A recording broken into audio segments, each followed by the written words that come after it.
দিনাজপুরের ঘোড়াঘাটে জমির জায়গা নিয়ে বিরোধের জেরে এক বৃদ্ধের ওপর বর্বরোচিত সন্ত্রাসী হামলার ঘটনা ঘটেছে। প্রতিপক্ষের হামলায় ইউসুফ আলী নামে এক ব্যক্তি মারাত্মক রক্তাক্ত জখম হয়ে হাসপাতালে ভর্তি হয়েছেন। হামলাকারীরা ইউসুফের বসতবাড়িতে ব্যাপক ভাঙচুর ও লুটপাট চালিয়েছে বলেও অভিযোগ পাওয়া গেছে।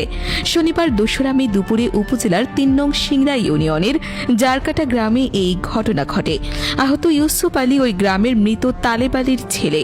প্রত্যক্ষদর্শী ও স্থানীয় সূত্রে জানা যায়, বসত ভিটার জায়গা নিয়ে প্রতিবেশী বেলাল ও সমেজ উদ্দিনের সঙ্গে ইউসুফ আলীর দীর্ঘদিনের বিরোধ চলছিল।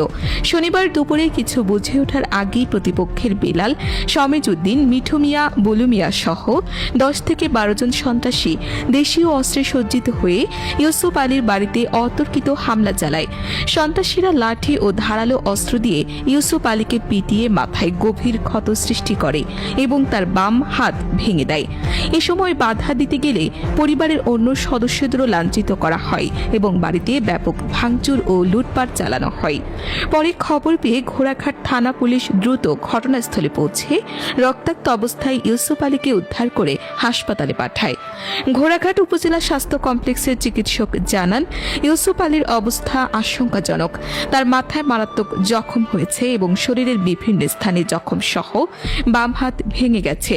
তাকে প্রয়োজনীয় চিকিৎসা সেবা দেওয়া হয়েছে।